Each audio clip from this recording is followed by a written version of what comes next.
Hey everybody, welcome. Thanks for joining us here at MBA Broker Consultants for another great session. And today's topic is crush your calendar. We're going to learn specifically techniques to be able to achieve more next year. Who wants to quadruple their production, their profit, and crush their goals? Thanks for taking time out of your day to join us here. And why don't you just go ahead and let us know where you're from. We'd love to hear more about you. So go ahead and just type into the chat, let us know where you're from, and we can welcome you here today.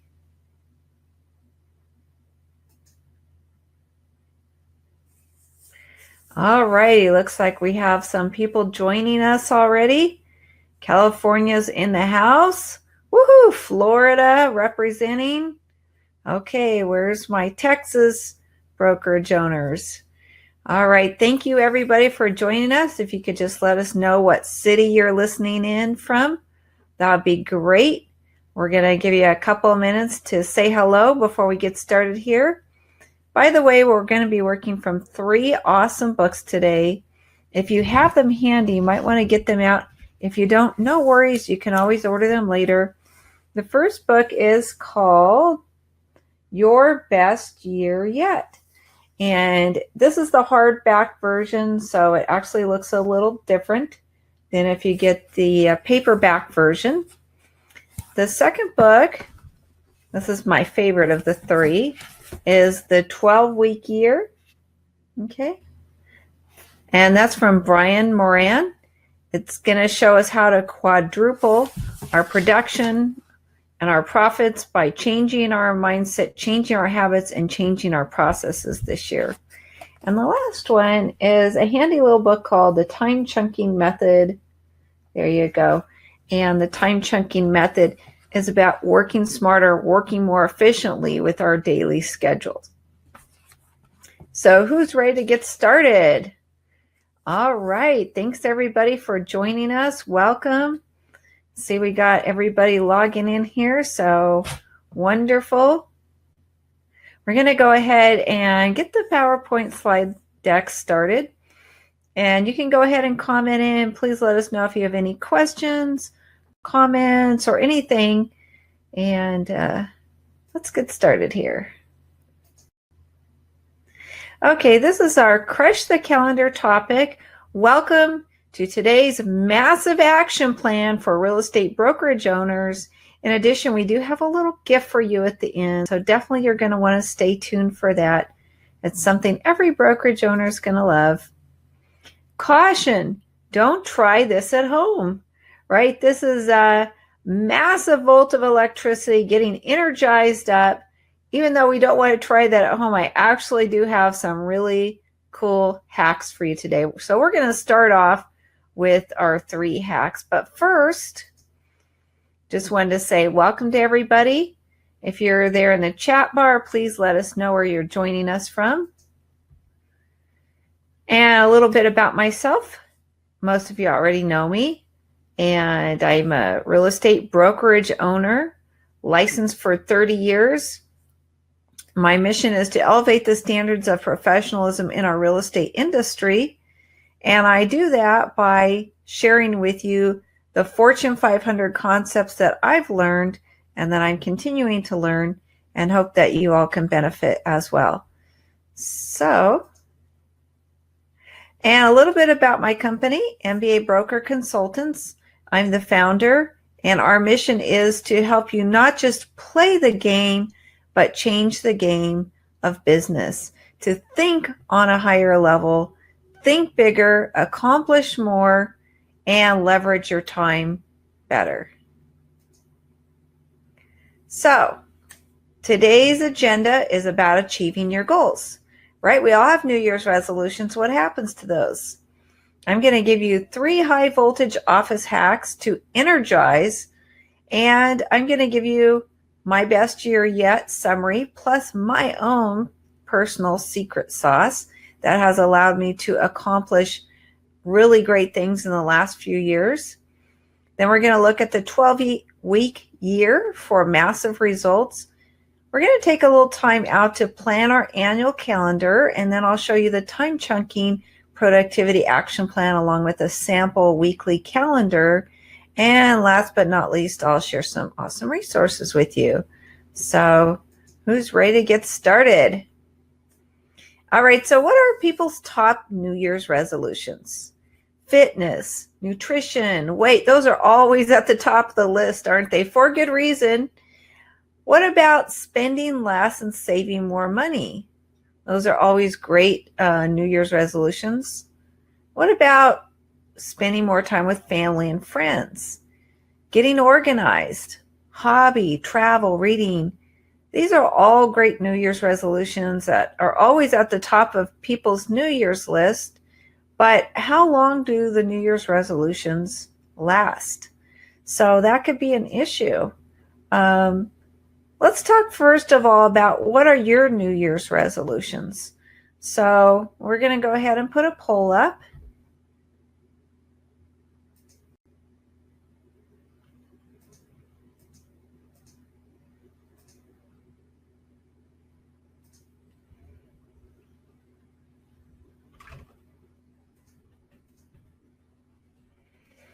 All right, so we're going to go ahead and put a poll up.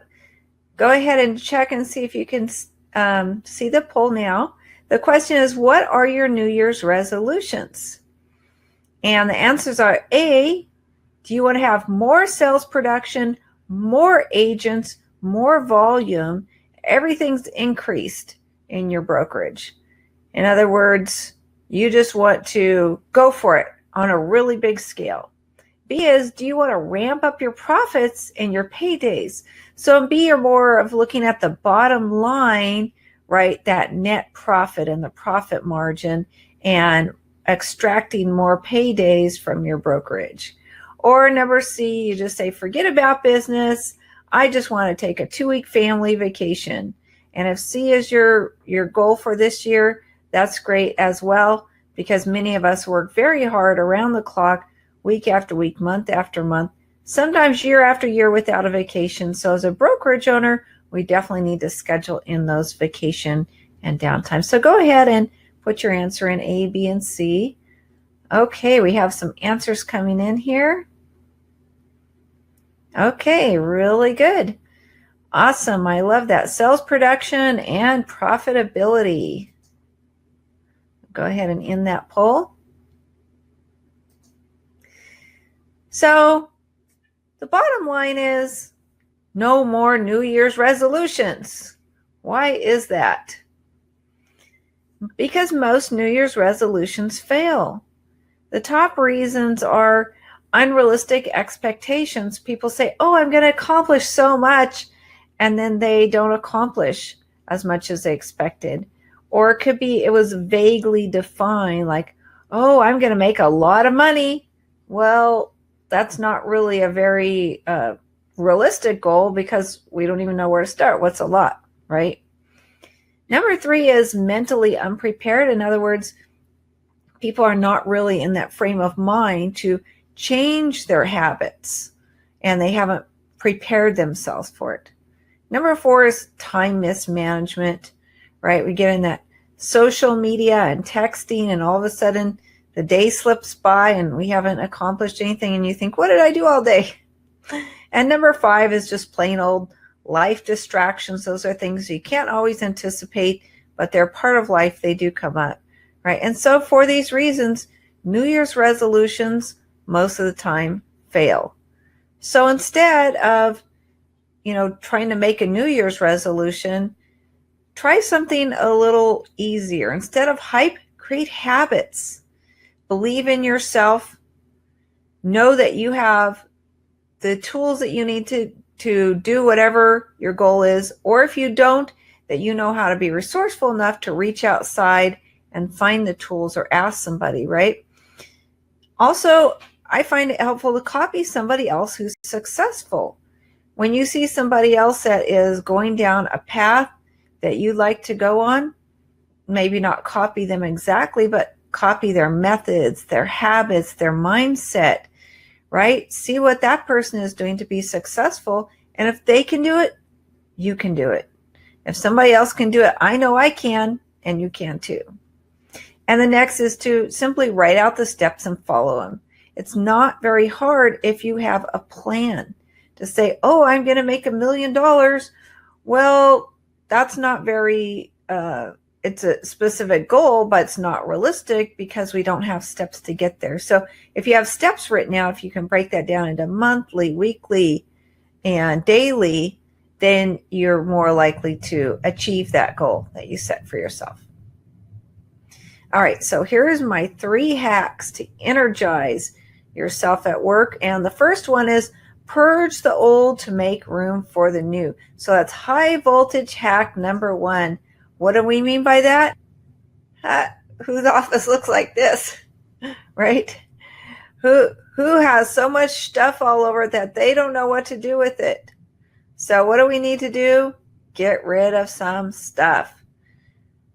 Think about yourself on a faraway vacation island, free from all the clutter and stuff that's weighing you down, all that baggage, just stuff that's piling up.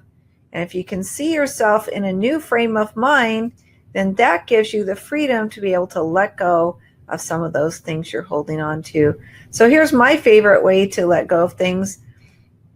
Not sell it, because that takes more time and effort, but give it away to somebody else that can use it, a thrift store, donate it, or just find somebody who can benefit from whatever you don't want or not using anymore.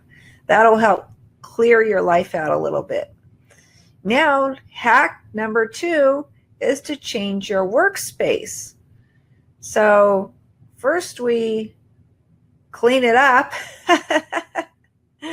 right? This is the before, and then we redecorate. Change your desk around, get more light in the room, organize things, throw things out that you're not using anymore, and just basically renovate your office. It doesn't have to cost a lot of money, but it can give you a change of scenery, and that change of scenery can help you be more creative. It can spark your creativity and give you more enthusiasm about coming to work every day. So that's hack number 2, and there's another example of a couple of fun offices that might be fun to try out. Okay, so now we have another poll for you, and that is, how are you going to change your office? So hopefully between now and the end of the month. So let's just put up a little poll here.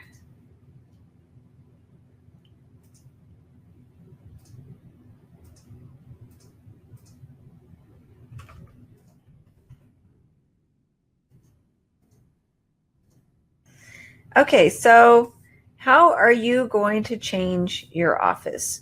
A is change the layout. I'm going to move my desk around. I'm going to face a window. That's what I love to do. I love to face windows because then you have some light coming in and you're looking outside. I really hate when my desk faces a wall because what are you looking at all day? The wall.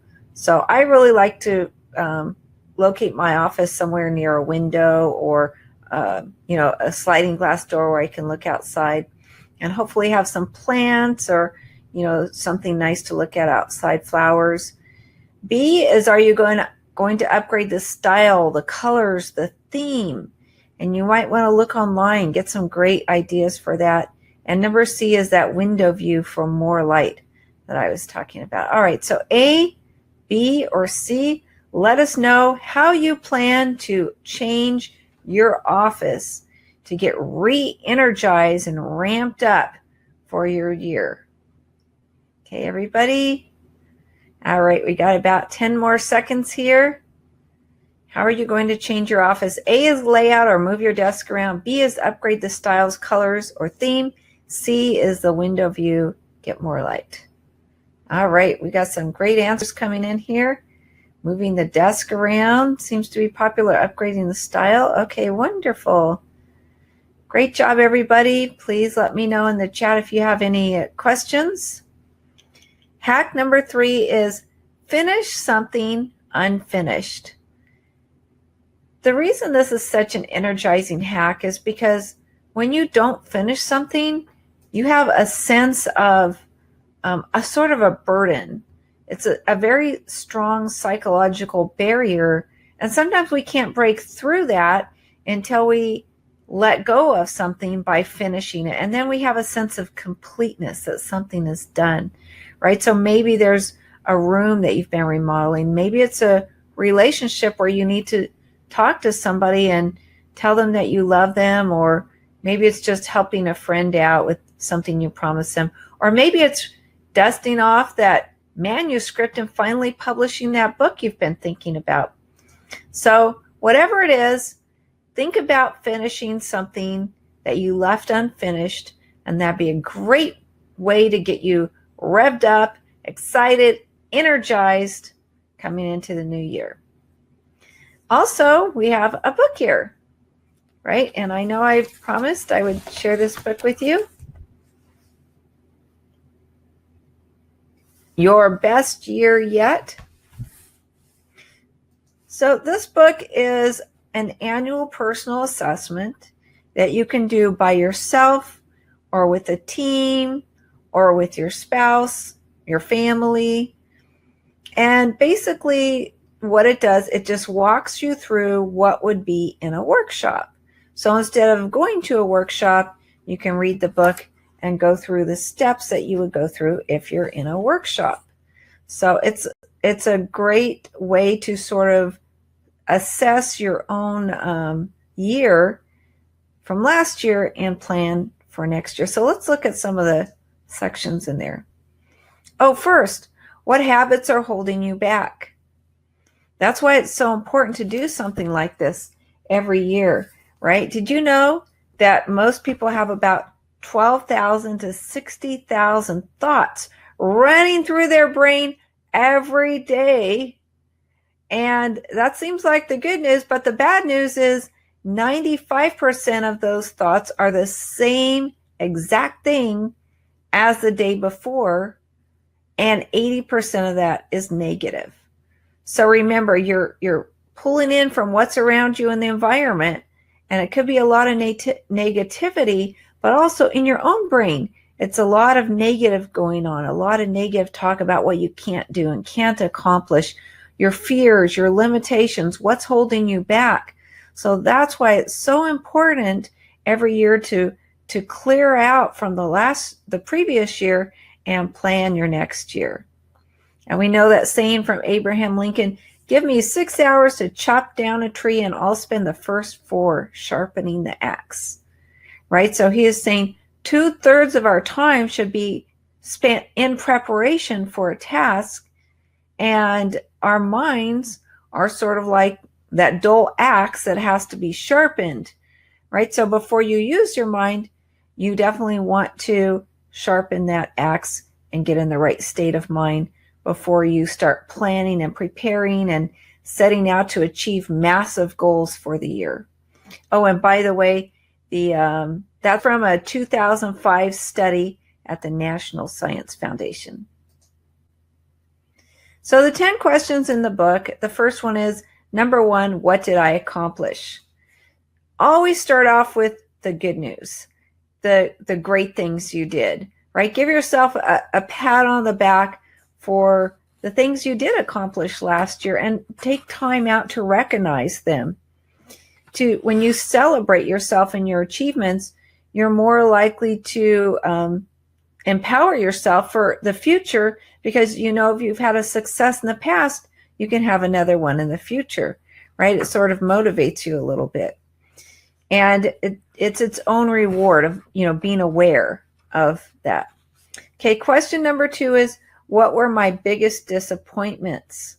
Wow, that's kind of a tough topic to tackle. We sort of tend to gloss over our mistakes or maybe things that didn't turn out as we had planned them.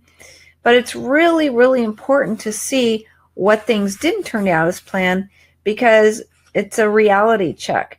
By telling ourselves the truth and holding ourselves accountable, we can understand what we don't want to do next year. Otherwise, we can keep repeating the same mistakes. And by looking at what you did well, what you didn't do so well. It gives you a good basis to know what to expand for next year and what to try to eliminate or avoid for the next year, right? Okay, question number 3 is, what did I learn?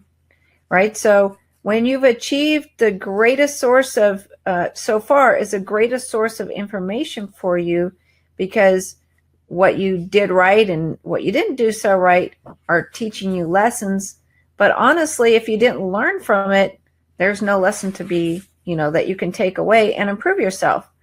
So really, you want to know your most important lessons, write them down so that you can know what you need to do differently. So life is sort of like a classroom, right? It teaches you, but only if you choose to learn the lessons that it's teaching you. Okay, the next question 4 is, how do I limit myself and how can I stop? Wow, that's a very thought-provoking question. How do I limit myself? Most of us don't take time to stop and think about that, but our limitations are generally ourselves, right, within our own mind, because we are stopping ourselves from achieving more. So if you take responsibility for what's happened, that can allow you to break through to the next level. One of the questions it asks in number 3 is, what has this cost me? In other words, the lessons that I've learned, did it cost me anything? And if so, have I benefited from limiting myself, or am I willing to stop limiting myself? Okay, so it says there's power in owning up to hidden thoughts and attitudes and the beginning to separate yourself from them and knowing what's really going on behind the scenes. Okay, question number 4. Oh, that was question 4. Okay, sorry. Okay, question number 5. What are my personal values? So my personal values are written out. They're incorporated into my business because, of course, my business is a reflection of me personally. But my personal values drive my life.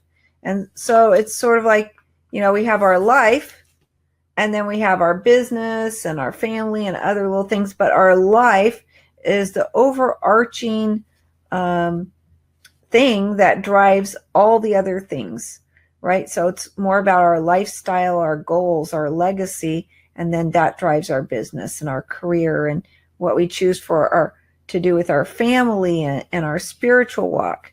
So it starts all with our personal values, and basically you probably have some values that and that you're thinking of for your business.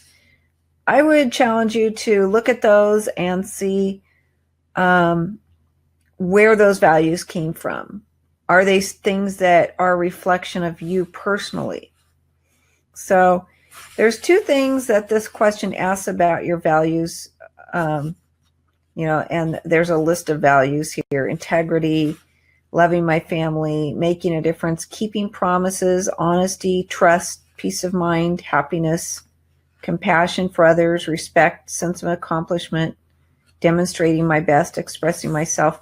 There's many, many more. But the first thing you need to know is, what are my values? What can I do to prove myself and be good enough? And then secondly, what can I do with the gifts I have? And I think that's the most important question of the 2, is the gifts that I have inside of me. If whatever my values are, those will come out. So for example, if one of my values is generosity, then my gift can be serving others and helping them, right?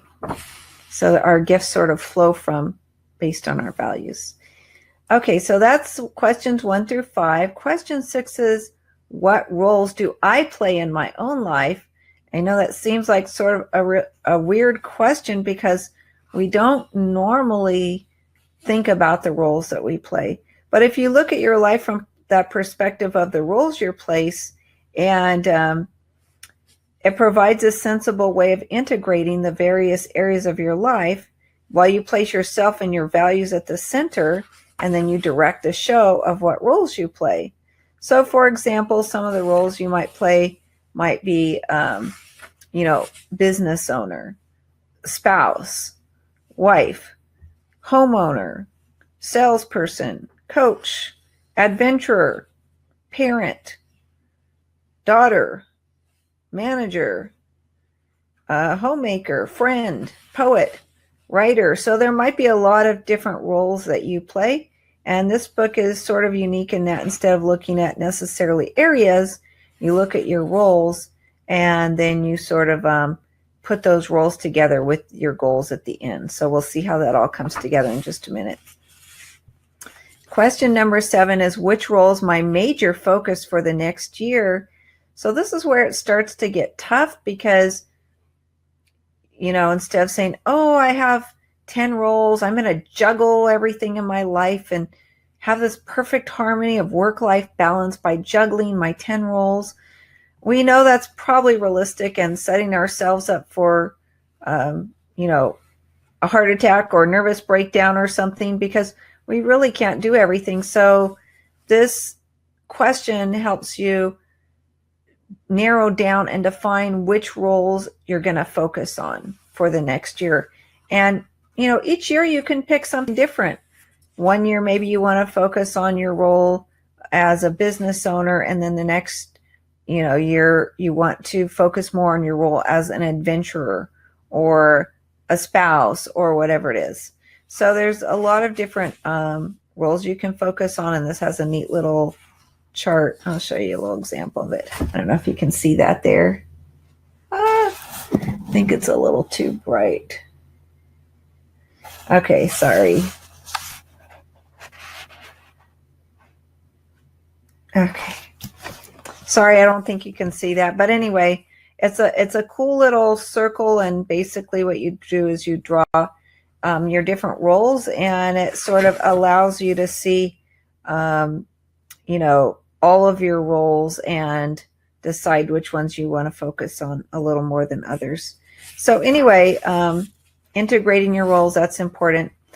Question number 8 is, what are my goals for each of those roles? So we said, oh, I have a role as this, a role of that in my life, but for each one of those, what are the goals? And then it goes into question 9. From there, you can look at all your goals. For example, I know the book author said the first time she sat down to write her goals out for the year, she had over 100 goals. And we know those aren't all going to get done in one year. So in question 9, what you do is you whittle it down to your top 10 goals for the year, right? And then you're going to do a step-by-step plan for that. So 10 is achievable, right? There's 12 months in a year, and actually we're going to take our year and compress it down to 12 weeks. We'll show you how to do that in a few minutes. So question 10 is, how do I make sure I achieve my top 10 goals? And there's a little foolproof solution for that with a paradigm and getting support for it, which is pretty cool. Making sure you avoid pitfalls, and also time management of knowing which things are important and urgent versus things that are not urgent, not important, and time wasters and distractions that we often spend our time doing. So anyway, I think this is a cool little book. I liked it a lot. I recommend it, whether you get the hardback version or the paperback. They're pretty much the same inside, and that can help you to start thinking about beginning your year with a bang. Okay, so this is a proven method. It provides you with a framework for you to sit down for about 3 hours and go through this sort of personal self-assessment, take an inventory, and prioritize and decide where to focus your energy for the following year. Okay, I hope that was helpful to somebody. Now I'm going to tell you all about my secret sauce.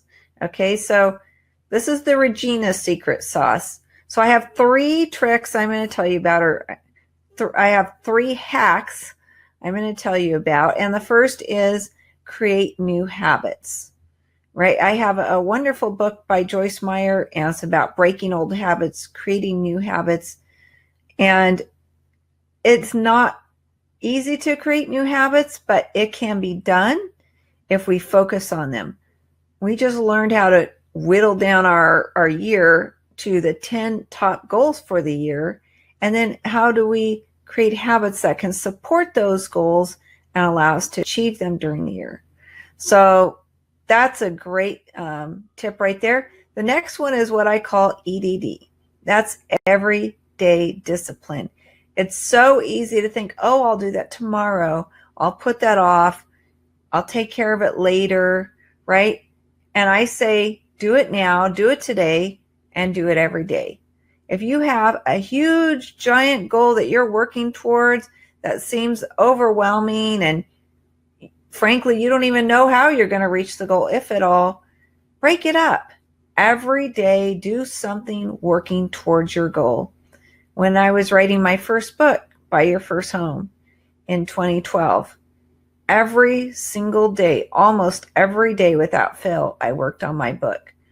I had a long day working. Even then, I took at least 15 to 20 minutes to work on it. Some days I could work on it as much as an hour or two, but other days, even if it was just a little bit, it gave me that sense of accomplishment to keep going forward every day.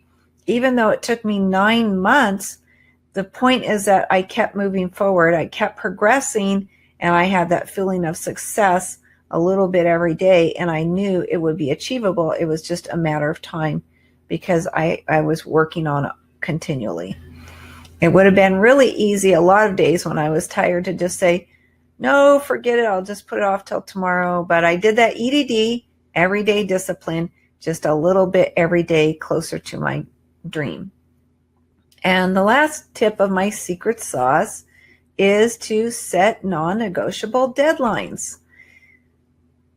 What I mean by that is when you have a deadline for yourself, you're only accountable to yourself, and it's easy to skip those deadlines. But if you create a deadline that's based around something externally besides yourself, and if you include other people in it, it's pretty hard to skip those deadlines. And we're a lot more likely to be accountable and working towards that. So as one of my examples, when I was writing my book, I couldn't seem to get finished. I just kept working on it and working on it. And then finally I hired a book shepherder, which is sort of like a book coach, to help me get it published, because I just couldn't seem to get through the finish line. I just kept, adding and adding more things to the book, and I felt a little lost at the end. So after I hired her, I set a deadline, and I said, this book will be finished by my daughter's birthday. It's coming up in 1 month, and that is a non-negotiable deadline, right? So I set it on a day that I can't change, and I also made it a public announcement, so people were holding me accountable, as well as I couldn't adjust the date. You know how we tend to keep rolling the dates, the deadlines, if we don't meet them. So I worked really, really hard. I think the last 2 days before it was published, I only got a couple hours of sleep a day, but I got it done, and I met my deadline. Barely, barely. I think it was like, almost midnight that day, but I got it done because I had a non-negotiable deadline. So I hope you enjoy my secret sauce tips. I hope they can serve you well for your goals. We talked about starting new habits. So the 4 ways to start a new habit are to be specific and start small. Give yourself some tools to do it. Help yourself be successful. We have an example. If you want to drink more water, put water bottles in the fridge or lunchbox at your desk. Number 2 is attach your new habit to a daily routine. For example, you're getting a cup of coffee in the morning. Your goal is to do stretch exercises. So every day, when you go to get your coffee, you're waiting for it to brew, you're going to spend 5 minutes doing your exercises. And number 3 is substitute a new habit for an old one. Like I said, it's really impossible to get rid of old habits sometimes and to start new ones. So you have to replace something with something else. If your goal is to quit drinking alcohol, You want to replace that with vitamin water or warm herbal tea or something else soothing that you enjoy drinking that's healthy. And then last, we all know you have to do your new habit at least 21 times in a row, maybe more, before it becomes automatic. Okay. All right, who's ready for the next book that I have here?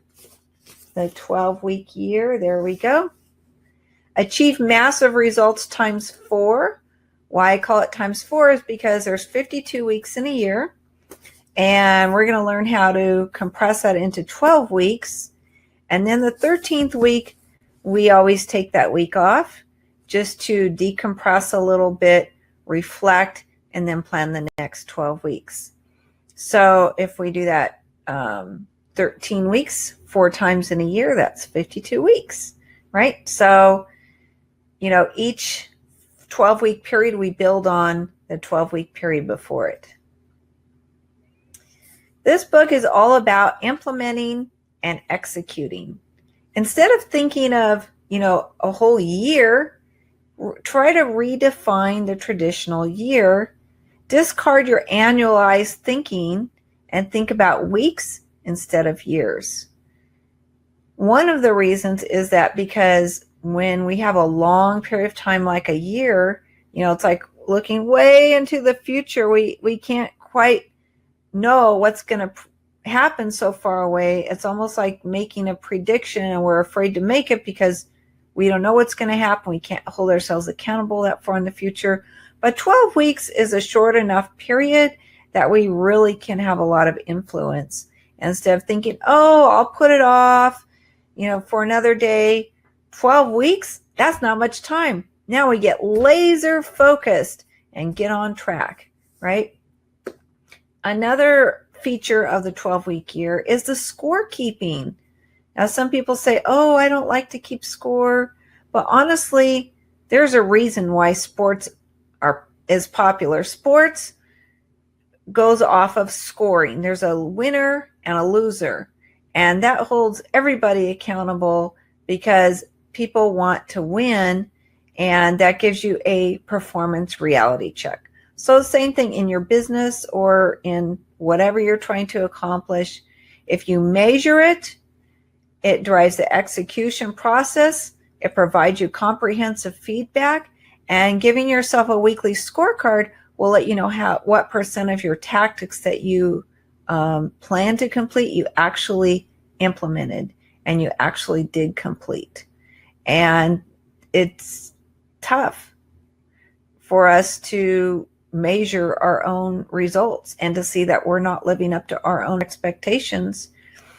But that's what we have to do in order to be successful. We have to have that self-discipline to break through to that next level. And sometimes we have a team. We can hold each other accountable, right? Speaking of accountability means taking ownership of your actions. Accountability is something that's not forced on anybody. We all have the freedom of choice to choose to do it, to choose to be held accountable. But no type of accountability will work unless we have self-accountability first. And as I mentioned, that requires mental honesty and courage, because we have to own our thinking, own our actions, own our results. We have to take complete responsibility for ourselves and take a hard look at those things that maybe we don't even want to look at, right? So in this book, there are 4 keys to commitment. And the first is a strong desire, which means you need to have a clear and compelling reason or a strong motivation.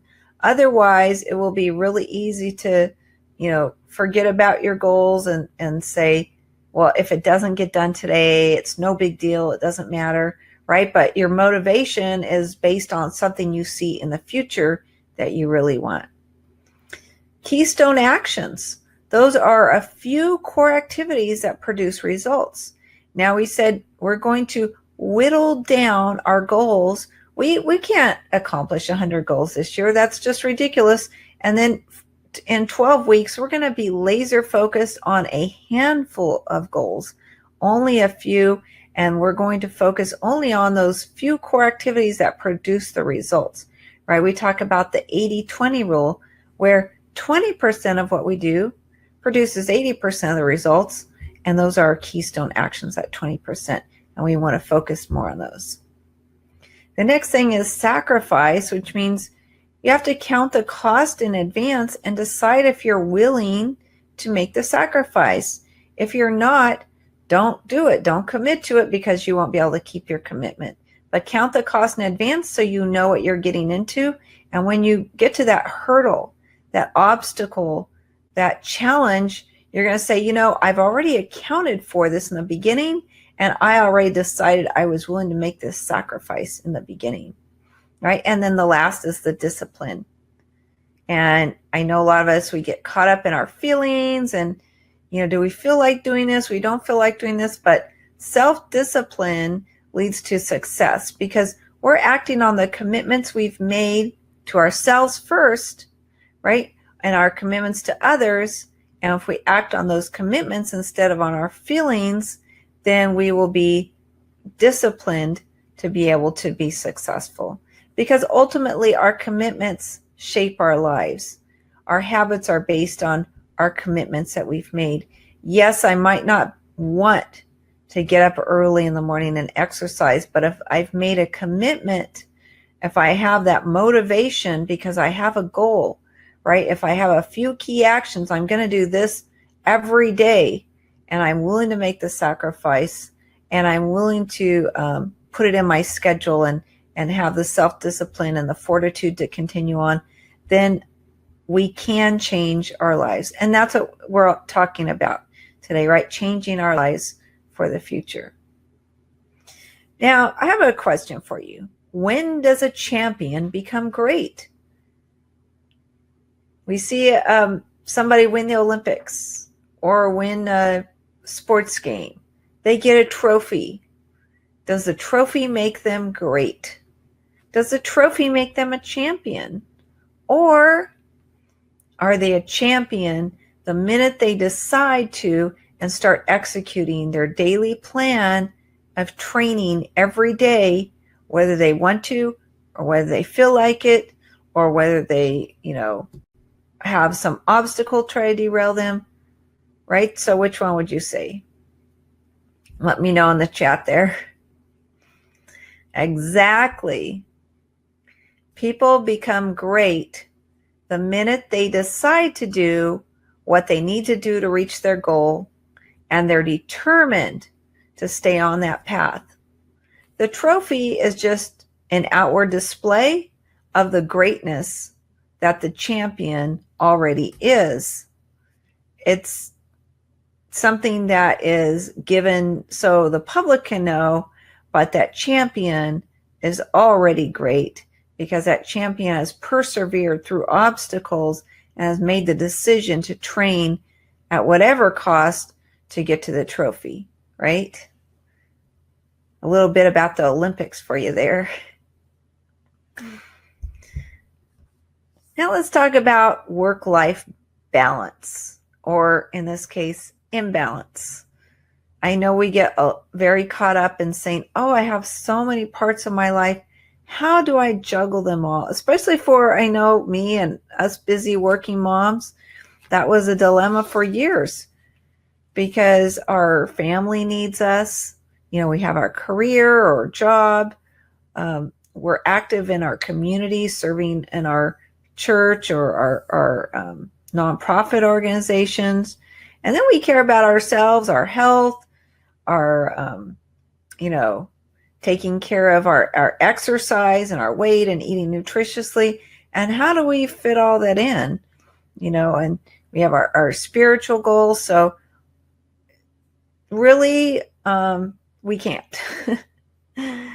So that's why we're calling it intentional work-life imbalance, because there's no way to balance it perfectly. And you need to know that whatever you prioritize by your goals and your actions, that is what is going to be weighted more heavily. So very interesting. Definitely check it out in the book. It has a section on intentional imbalance. very interesting. So 3 of the key principles in the 12-week year are accountability, commitment, and discipline. So accountability, we talked about that. That's ownership of your actions. Commitment is keeping your promises, right? And then self-discipline is greatness in the moment. As we said earlier, the athlete is not great when they win the award at the end. The athlete is great in the moment. They're doing what they need to do to get that prize and to win that award and to be at the top of their game. So that takes 5 disciplines. And the 5 disciplines are vision, which is your picture of the future, planning, how am I going to get there? Process control, what does it take to get there? Measurement, which is how do I know when I'm there? How do I know how far I am? And lastly is time use, and that's our everyday scheduling and calendar. So to craft your vision, that would be 2 things, an aspirational vision, which is sort of, I would call it your life vision. That's a very big, long-term thing. What do you want to be known for? What legacy do you want to leave? What type of relationships do you want to have at the end of your life? And then it's a 3-year vision. So that's a little shorter. That's in the next 3 years. Here are the things I'd like to accomplish. Now remember, even if you're working on a 1-year plan or the 12-week plan, you're not going to accomplish everything at once. So if you have a lot of goals, that's great. And remember, this year, you might do a few goals, and then next year a few more, and then next year a few more. So that's why you have a 3-year vision to carry you through that process, knowing you won't be able to accomplish everything you want to in 1 year. So your vision is broken down into goals. In this example, we have your vision with 3 goals, and each goal has tactics. In our example, we have 3, but it can be 3 or 5 or 7 or however many are going to get you there, as long as it's simple enough for you to execute on a daily basis. So we'll have a little activity worksheet for you to download here. And in the activity worksheet, you can see goal number 1, goal number 2, goal number 3, and in each goal, you put your tactics. Your tactics is, maybe your plan of attack, I guess, or your tasks that you need to do to get there. What week it's going to be due, because remember, you're going to have a 12-week plan. What tools and resources you're going to need to get there. Who's on your team? And who's going to be holding you accountable, and what method are you going to use to measure these goals? So check out the workbook here. Let's see. Share file. Okay. So there you go. Activity worksheet with your goals. 12 weeks in action. So this is how this plan looks. First, you plan your annual year, your vision, your goals, your tactics. Then you take that year, which is 12 months, and you compact it and say, what are the most important things I'm going to accomplish this year?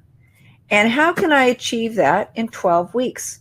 How can I stay laser focused on these handful of goals to achieve them all in 12 weeks? And then you put it on your calendar, execute it, take action, finish it. And then in week number 13, I did it. I achieved my major goals that I wanted for the year in 12 weeks.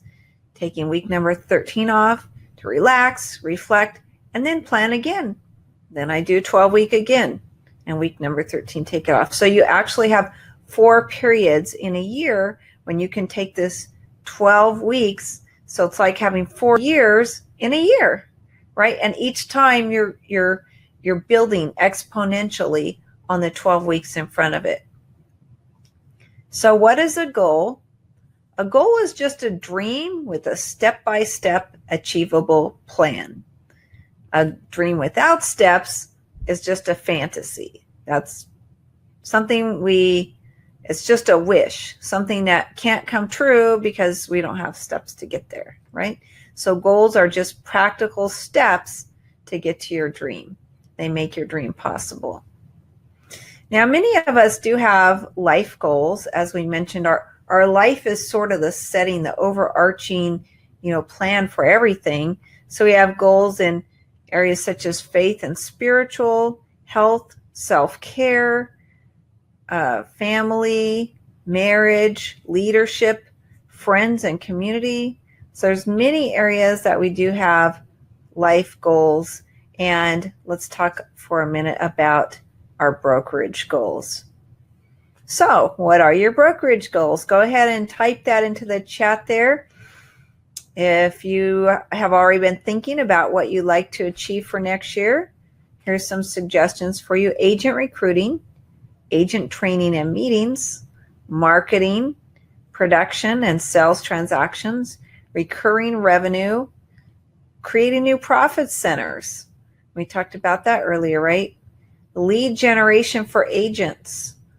System, that stands for save yourself stress, time, energy, money. System. Putting together a system and putting on autopilot and getting an administrative assistant to operate your system for you. And of course, profitability. Woohoo! Right? That profit margin, that net profit. So crush the calendar. How do we do that? This is a sample of a calendar. Let me show you a little close-up of that. Oh, first we have a poll here. Have you planned your annual goals yet? So let's do a little poll here. Okay. Create new poll.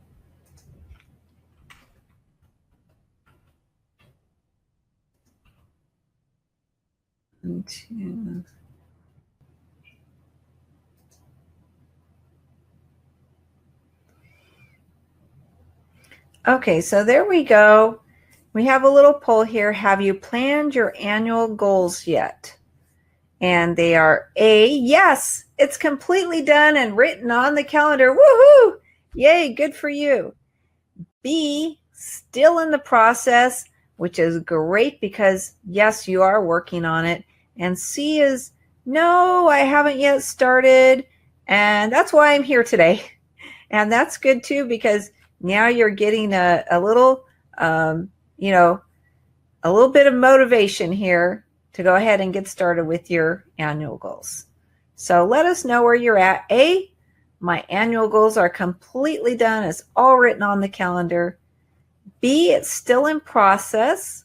Good for you for continuing to work on it. Don't give up. Keep going strong. And C, no, I haven't started yet, but I'm about to, which is good too, because that's why we're here today. Okay, so let us know. And all right, we have a lot of people still in process. That's great. Some haven't started yet. Some it's completely done, it looks like, but most of us are still in process, which is great. Okay, awesome.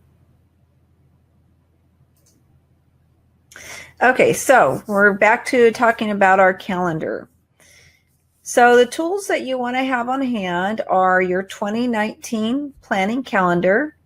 You want to have a pen or some markers, highlighters and sticky notes, and some bite-sized milestones. This is an example of a large calendar. It's about 2 feet by 3 feet, so 24 by 36 inches. And you can see that it starts, whoops. Okay, what we're going to do here is we have the whiteboard on here. And we're just going to show you right here here's January, February, and March. Okay. There we go, March. And together that makes a quarter. You're probably measuring some of your results by quarter. And then we said we're going to plan for the weeks. So 12 weeks. So 1, 2, 3, 4, 5, 6, 7, 8, 9, 10, 11, 12. So there's 12 weeks. And then the next week we're going to take off. That's week number 13. Okay, so that's week number 13.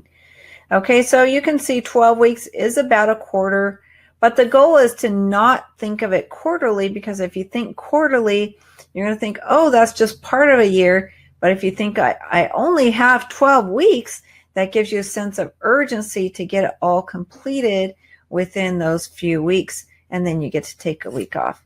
So that's kind of nice. Okay, can everybody see it with the whiteboard? So you have quarter number 1, and then you have quarter number 2, or the second week of 12 weeks. And this is the third week of 12 weeks, right? And then the fourth week of 12 weeks. What I like about this calendar is that there's 3 months together, so it can easily be separated into quarters. If you get the calendar going the other way, it has 4 months, 4 months, 4 months, and then you can't really divide it into fourths. You can only divide it into thirds, so I don't quite like that as much. So I do have a cool calendar here, so hang on one second. Let me grab that for you.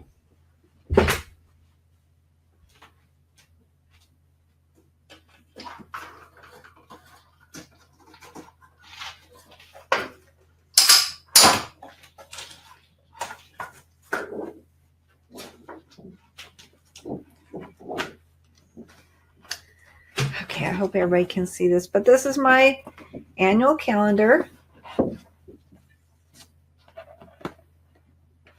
And you can see I've already started planning my weeks on it, and I already have webinars and some other cool stuff scheduled.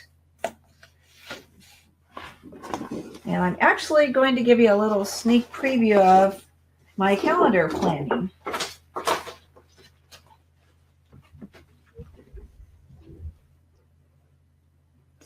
Okay, everybody like that? Got any questions? I'm going to turn off the little whiteboard here.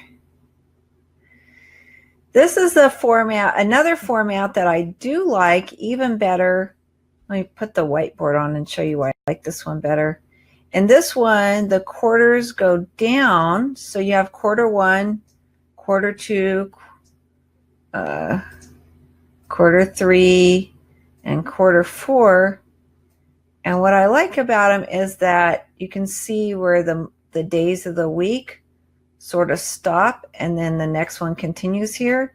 So it's real easy to block out a week, even if they're not in the same month. Whereas if it goes across, it's a little harder to do that if the months go across. So, and then of course, this is also, you can do the 12 weeks in here, right? 12 weeks and then the 13th week. Okay. So I like this format a little better. However, I was not able to find that format online in a calendar. So if anybody knows of one, please let me know. I would love to find a calendar where the quarters go down like this. In a big format, of course. Oops, turn off our whiteboard. Okay, everybody ready now? It's time for your bonus. So your bonus is a brokerage calendar of events. And that has a lot of great stuff on it. Let me just share and tell you what it has. It shows you how to prioritize your showstopper days and the importance of systems designed for success. So the business categories are going to include financial, agents and salespeople, community, buyer and seller clients, the real estate industry, personal development, and leadership team. So that's sort of, your brokerage categories in a nutshell. So what this document has, hopefully everybody's able to download it, but it has calendar deadlines. such as paying critical expenses, your licensing, your taxes, dates that you don't want to miss. These are what we call showstopper dates, right? Filing your license renewal, paying your taxes, your corporate renewal with your state, permits, your realtor association dues, your MLS dues, all of those things, your insurance. Okay, then it goes into financial management. So that's where you do your quarterly forecast of your profitability, your annual budget review, and your monthly review and planning for the next year, and then an internal audit, and that would be in late January. And then the next one is leadership and innovation activities, which would be, I suggest November or October. Actually, if you could probably start in October. And that would be revising and updating your business plan to with your leadership team to decide where your business is going to go short term and long term. And that would also include things like your mastermind sessions, your innovation, growth, best business practices, things like that. Okay, section 4 is your agents and clients. So that would be reviews from agents, goal setting, client surveys, agent appreciation, sales contests, incentives, awards, and all those types of things. And then you'd have your ongoing events. So that would be, for example, agent recruiting events, client appreciation events, office meetings, caravans. I don't know if everybody calls them caravans, but brokers open maybe for your local area.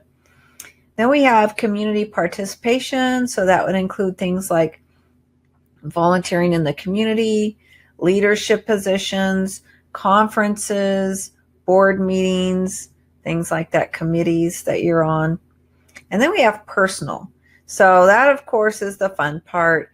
Family vacations, getaways, other things that you might do, like you might teach classes, you might have a nonprofit organization, and then things that you need to do that sort of intersect with your work, right? We said there's no such thing as work-life balance. When you're a business owner, everything's integrated. And then lastly, we have on here maintenance systems, which is brainstorming and records, editing and purging. You're going to want to do that probably once a year, requalifying your contacts and updating them, grouping and purging them, and then other things that you need to do. Maybe, clean out your computer files and things like that. So all of those are part of what you would want to put on your calendar, right? And if you can think of any more, please let me know in the chat bar here. I'd love to hear from you. Okay. Awesome. All righty.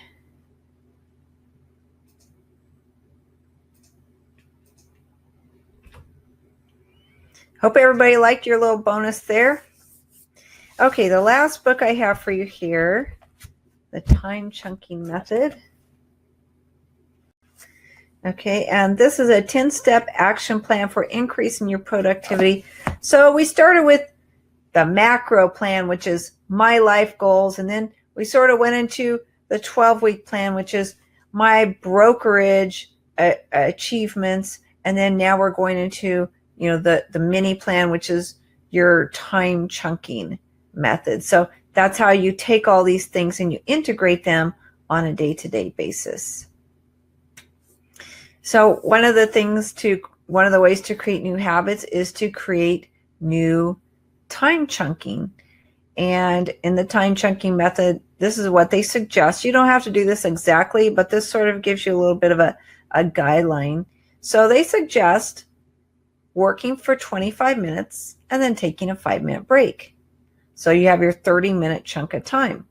Again, work for 25 minutes, take a 5-minute break, and then do that again, and then take a 15-minute break, and that's a 40-minute chunk. I mean, somewhere in there, you're going to have lunch too. You can't keep taking 5 or 15-minute breaks all day. But you get the gist of it, is that you want to be very, very, very focused, and then get unfocused and take a break and just clear the clutter from your mind and then come back at it again. And that is a more productive method than maybe being unscattered all day and being torn between this and that, and distractions come up. If you know you're going to be very, very focused, you can take all those distractions and maybe group them together and handle them during your 5-minute break, right? So maybe your 5-minute break is going to be, you've got your spouse calling you or your kids calling you, and you can handle that during your break time, and you let them know, I'm going to be able to call you back in a few minutes or whatever it is, so you don't get distracted on the phone all of a sudden you're down a whole different path and you're completely ignoring those important tasks that you told yourself you were going to do today. So the benefits of the time chunking method is that you maximize your time and you stay laser focused. You're motivated to achieve more, and you can ignore distractions and maintain a very high level of productivity during the day.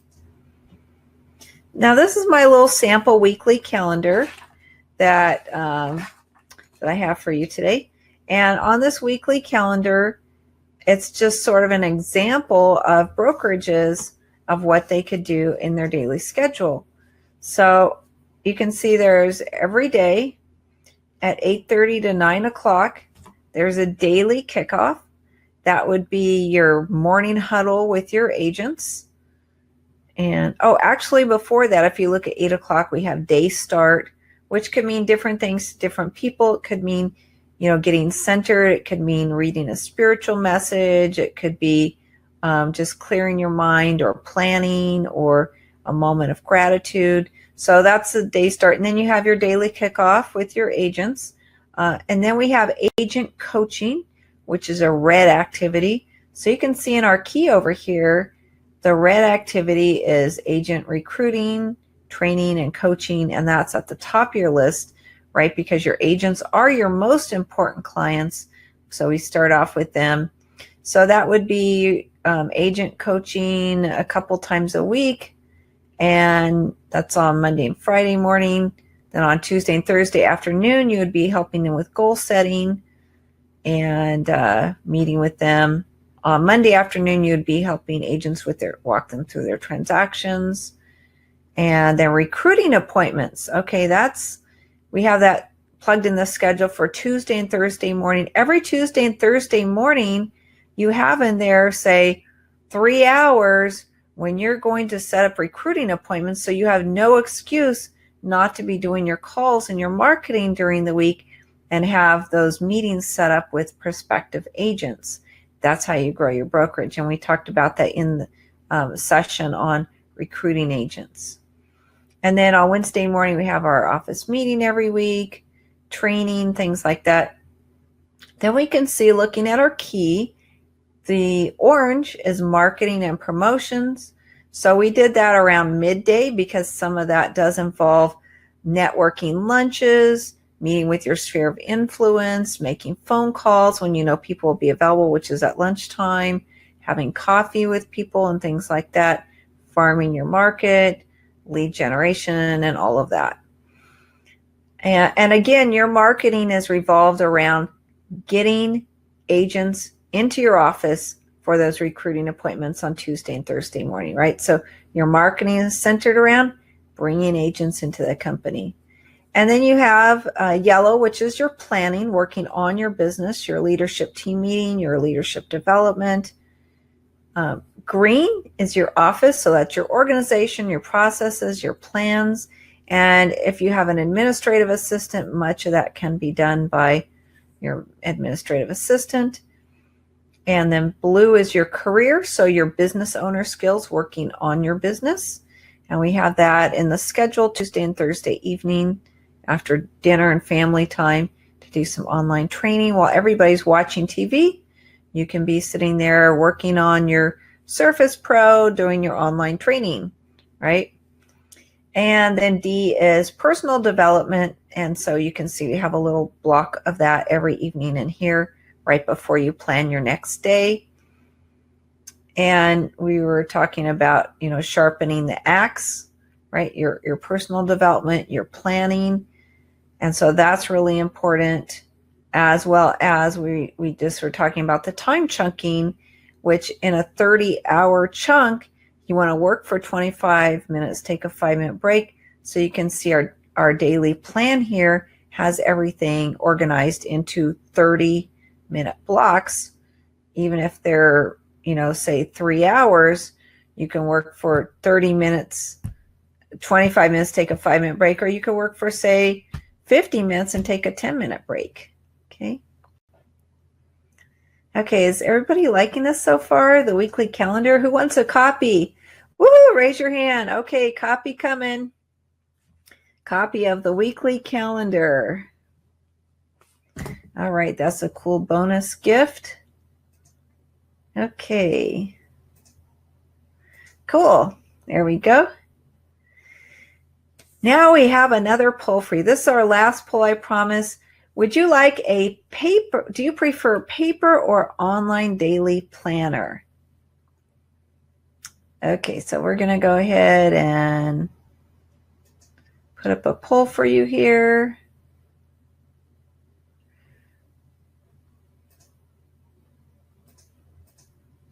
All right, or do you like a paper planner, an online planner, or a combination of both? Please let me know in your chat there. I'm going to grab my planner to show you an example.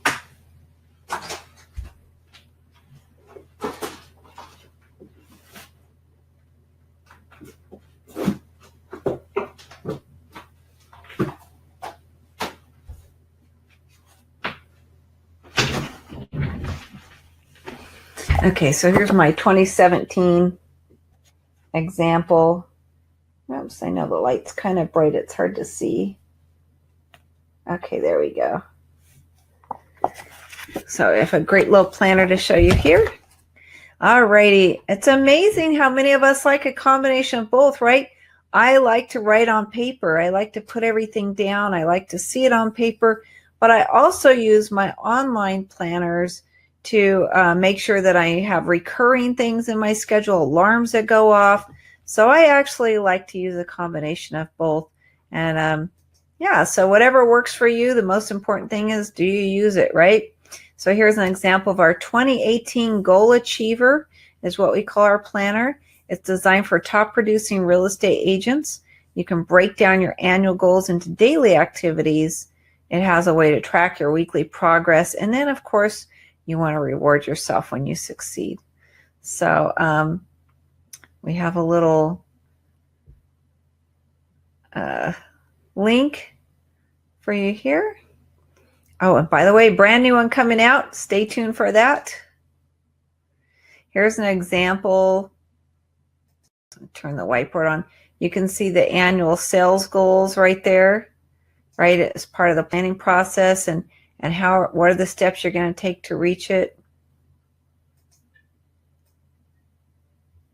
And then we have January right here. We have one for each month showing the activity that you've completed, how many you completed this month, what your goals are, and did you meet those goals? And where do the goals come from? Right? Exactly. They come from the annual goals. We divide it by 12 and put them on each month. Okay. So how many goals will you achieve? Did you achieve? What are you going to focus on next month? And things like that. All right, I'm going to clear that off. Okay, and then you can see for each daily plan, they are actually in 1-hour time chunks. You can go ahead and write in what your schedule is, your mileage and expenses to keep track of that, what your to-do list is for the day, who you need to call for the day, any notes that you need to scribble in. Then up at the top, you can see we have goals, milestones, and steps. And then down here at the bottom, you can see that we have the weekly reflections. And then also, I love this, a nice little quote for the day, and then a little affirmation actually for the week. So you have Monday, Tuesday, Wednesday on one side. The other side is Thursday, Friday, Saturday, and then Sunday. And then you have your summary of your week. And then you take your weeks, you put them in the months and things like that. So that is, let me get rid of this here. So that is the Goal Achiever in a nutshell. And some people are probably wondering when the new one's going to be available. So very soon here. So we have our 3 top books and resources, the 12-week year, your best year yet, and the time chunking method, which is a 10-step action plan for increasing your productivity. So if you don't yet have these books, I do highly recommend them. If you want to get just one, I would probably do the 12-week year. That's my favorite of the books. And let's see, there we go. That's the best one, I think, because it's very comprehensive. It covers everything, personal motivation and business planning as well. And anyway, awesome. Oh, did we mention, if you missed any of our sessions earlier, session number 1 was about your vision plan and exit plan for your brokerage. Session number 2 was about your business plan. Session number 3, all about your financials and reporting. Session number 4, your profit centers. Session number 5, agent recruitment and profitability. That was our most popular session. It was actually 2 hours instead of 1. Session number 6, strategy and competition. Number 7, operations management. Number 8, risk management. And then we have today, crush your calendar. So all of those will be replay. We're calling it our Max Money Marathon all-day replay. That is Wednesday, December 19th. So if you haven't yet tuned in, let me give you a link to that. Let's see. We'll just go over to the chat here.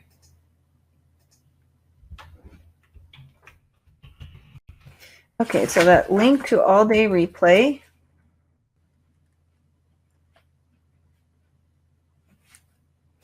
And be sure to join in. Of course, there is no charge. There's no fee to join. Just get your popcorn, block off the day, get ready in your office. It's going to start at 7 a.m. Pacific time, 10 a.m. Eastern time, and go for 12 hours straight, nonstop, with really cool sessions for you. And these are the replays from the earlier webinars in case you miss them. Or if you say, hey, Regina, I don't have time to sit there all day for 12 hours to catch every replay. Can I just watch them on my own convenience? And the answer is yes. Here's why. We have made now everything available for you. Every session, you can see each one of the 8 sessions here as part of our masterclass for brokerage owners. And we have a little link for you here where you can get a discount. Now, each course is priced at $99. And for all of them together, it's, I think, $792. But what we did is we cut that in half down to $350, less than 50% off. And then we decided to, for all of you watching today, give you another 50% off of that. So the price is now $195, so you can purchase one class for $99 or all 8 bundled together for $195 with our discount code. So I'm just going to put that in here for you. All right, so there's a little discount code for you. And yeah, enjoy. By the way, we do have more sessions coming up. As those sessions come up in January, they will be added to this, and people who are already subscribers will receive those additional sections of those bundled courses at no additional charge, but the price overall will be going up if you haven't yet taken advantage of this investment. So anyway, hope you enjoy. Many of you have already signed up and are enjoying it. So thank you very much. I appreciate that. And thank you for tuning in today. I hope you learned a lot. I hope you skyrocket your brokerage next year. I hope you succeed your wildest expectations and crush your 2019 calendar. Woohoo! All right, who's with me? All right. Any questions? Please let me know in the chat there. Questions, comments? Okay, well, Happy New Year, everybody. I do see some things. I'm going to go ahead and if you want to email me, that's fine as well. But Happy New Year. I hope you have a wonderful and enjoyable year. I hope you crush your calendar with our massive action plan for real estate brokerage owners. All right. We'll talk to you later, everybody. Turn off my slide presentation here. Okay. All right. See you later, everybody. Have a wonderful holiday season. Crush your calendar. Make this a great year, your greatest year yet. We're always here for you to serve and support. Okay. Bye, everybody. Talk to you soon.